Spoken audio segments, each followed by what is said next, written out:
Hey, how's it going? This is Rodney Hubbard.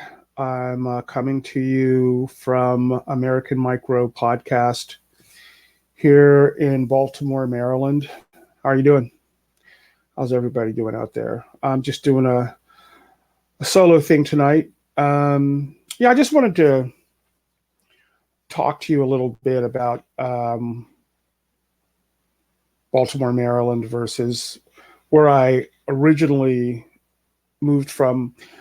I lived in San Diego for about 20 years. Beautiful town, man. Like absolutely gorgeous town. I mean, if you were to put it into context, it's probably one of the most beautiful places I've ever lived in my life. And I've been to a lot of places. I was in the Marine Corps. I was an Army brat. Um, I've been to Brazil. I've been to Okinawa. I've been to Panama. I've been to Thailand, Korea, been all over the place. But I have to say, I mean, as far as like just topography and geography and just the energy of exactly what that town is and what that part of the world brings, it's just amazing, you know. Um, there's one thing though, that I found very hard to deal with, and I'll put it into perspective for you. So it's 1999. I just get there, basically, and looking at it as a place to live, and I'm like, well, you know what? I think I'm going to buy a house. So I look at this. I go to. I was in South down by Chula Vista, looking at a house that was basically sitting on a canyon, right? Like a very small canyon in San Diego. And the house was appraised for, I think it was like $176,000. And I'm thinking to myself, you know what, man, that's way too much for a house, man. And I had a VA, a VA loan, whole nine yards, right? I don't know if you know about VA loans, but they're amazing. There's no down payment, nothing. So I'm thinking to myself, you know what? I'm just going to wait until the prices go down. Move forward 3 to 4 years, that $176,000 home is now worth 350,000. Okay. And it hasn't gone backwards since. I mean, from 2000, 2001 to 2008, before the recession, that the median house prices were just, and it's even crazier now. I think it's like the median house price is somewhere between $700,000 to $800,000. I mean, you might want to Google that and fact check that, but it's high, you know. So I'm living in an apartment, okay, and I'm paying. It's a 2 bedroom, 2 bathroom, 800 square foot apartment. It's $2,200 a month. This is in 2015, 2016, 2017, right? Around there, between 2015 and 2020.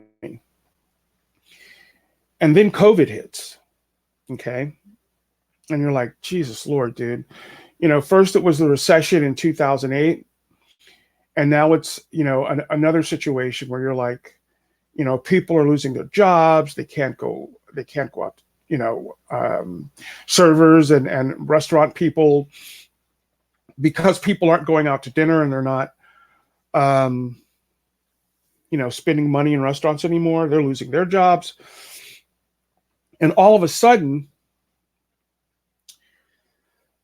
just by, the laws of attraction, San Diego becomes a place where the homeless around the country they're just flocking to, you know.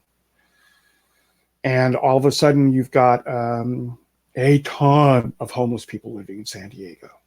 Not just the people that live there, but I mean, I'm talking like it's just ridiculous. When I moved there, when I moved there in 2000, there wasn't a homeless situation. There was not a homeless population to speak of. By 2000, after the recession, by 2014, 15, it was over. And, on top of that, we had three fires within like 5 years.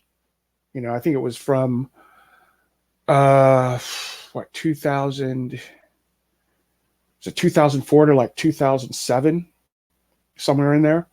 We had like three fires, huge fires. And so, okay, like everyone's losing their jobs. Because I was killing it. I was from 2000 to 2008. I was a loan officer, and I owned a business. And dude, I was living in this beautiful home, and all of a sudden, I'm sleeping in my buddy's garage. In 2008, had to find. I lost my business. The mortgage industry went up in flames. My buddy lost his job. He needed someone to help him cover his mortgage. He lived in a 2-bedroom. He already had a roommate. He's like, dude, I need. So I'm like, dude, I'll just, we, banged out his garage and made it into another room. And I lived there for, dude, probably, I'd say a good year, from like 2000, like the middle of 2000, no, like from 2008 to almost 2010. And then I found a really beautiful place off 25th Avenue. But anyways, so yeah, I mean, it's a beautiful city. It's just amazing. The food, it's incredible. The dude, if you want to eat Mexican food, if you love burritos, chimichangas, tortas, if you love Jamaica, if you love anything remotely like completely left coast Mexican food, not Tex-Mex. This is like San Diego is it's just the most amazing. They have the most amazing Mexican food on the planet. There's a drink called horchata. Man, it's like rice milk, I think. And I drank. Did you get like you get like a carne asada burrito with cheese and avocados, or you get a bean and rice and cheese burrito, or a chorizo burrito with a horchata, or just get yourself an egg and cheese and bean burrito. Dude, I'm telling you, dog, you can't go wrong. But it's expensive to live there, man. It's off the hook, And I love San Diego, and I'll probably be going back, as crazy as that sounds. But I moved back to Baltimore. Long story short, sister passed away. I got diagnosed with cancer, prostate cancer. Kicked that in the butt, and in from like February of 2020, March of 2020 when my sister passed away, to I would say June. No, it would be the end of May 2020. I moved to Mexico, and I lived in between Tijuana and Tecate. Unbelievable, beautiful, man. So yeah, I've done a lot of traveling in my life. I was in the Marine Corps, so I did a lot of traveling. But at any rate, so my brother calls me. It's like, I think it's like July or August. He's like, dude, you need to come home. Mom needs your help, blah, blah, blah, blah, blah. And I'm like, bro, I just bought this place. Not bought, but I'm renting this. Dude, my place in Mexico was probably about 1,200 square feet. It was a huge apartment, fully furnished, free cable, free laundry, and it was just amazing. The food down there was just off the hook. So, I didn't want to leave, but kind of had to because I had to come home and help my mom out. So that's what I did, right? So I get here, everything goes well, everything's going well. I kicked cancer in the butt. My PSA went from 424, believe it or not, to under zero, and it's been undetectable ever since. And so yeah, I've been blessed. I can't. My allergies are acting up. So just to let you know, if I sneeze. But at any rate, so I'm staying with my mom, and I'm getting it together. Get all my Social Security stuff together, and my VA benefits together, and I'm doing pretty well. I'm retired now. I'm good. Whatever. So, and I'm thinking to myself, about a year and a half goes what? No, what did I see? About 2 years go by, and I buy a place. I bought a place in Baltimore. Now check this out, dude. 169,000, completely refurbished, basically like a brownstone, up off of it's up in North Baltimore.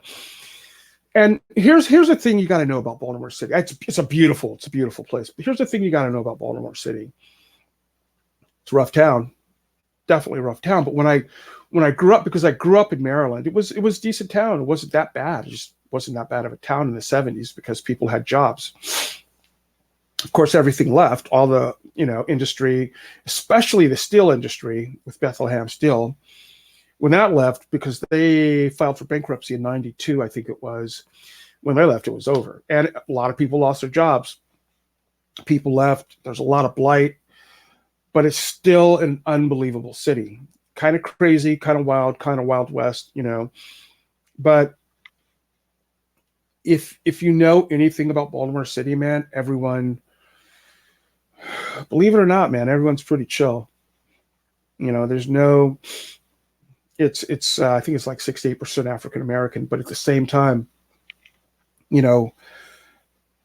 it's just, you have to be there to understand it, and I dig it. I mean, or I wouldn't have bought where I bought. I would not have bought a property in Baltimore City if I didn't think it was worth the time or the investment.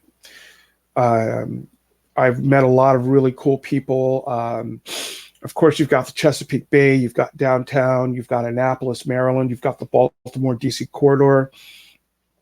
Philly, that's a whole nother segment. But I would say I've met a lot of really cool people. I'm a musician, so yeah, you should check me out on YouTube if you'd like. Just go to Rodney B. Hubbard and just, all my music's there. Soul music, kind of like soul, bossa mix of music. But anyways, yeah, I've met a lot of really cool people. A lot of great food. The food is amazing. Both places, both cities, the food is amazing. Baltimore has a lot of different types of food. So does San Diego. I mean, nobody makes Mexican food like they do in San Diego, but no one makes crab cakes like they do in Baltimore. It's just an amazing place to eat, to go out, to live on the water. You got the O's, you got the Ravens, the Orioles, the Ravens. You got you got a football team here. You got a baseball team here. You've got and if you're a lacrosse fan, you've got the University of Maryland lacrosse, Johns Hopkins, and a ton of other teams. Just a lot to do. A lot to do in this part of the world, and a lot to do in San Diego as well. Of course there is. But yeah, if you're thinking about, like, what's it worth to be in a place where you're living for your mortgage, or because that's what you do in San Diego. That's what you do. You're living to pay rent. You're living. Now, don't get me wrong. The weather is amazing. There's no winter like there is in Maryland. There's not a lot of rain. There's not really a lot of pollen like there is here. But because of spring, and these early springs are kicking everyone's butt. But um, yeah, you can buy some amazing property here in Baltimore, Maryland, and in Maryland, like in Baltimore County and Arundel County, Montgomery County, Prince George's County. It's a beautiful state. In the summer, it's one of the most lushly green states you would ever want to see. It's absolutely stunningly beautiful here. Um, but yeah, I just wanted to let you guys know. There's a ton to talk about. You could talk about Baltimore and San Diego for like 3 days, but I just wanted to let you know they're different.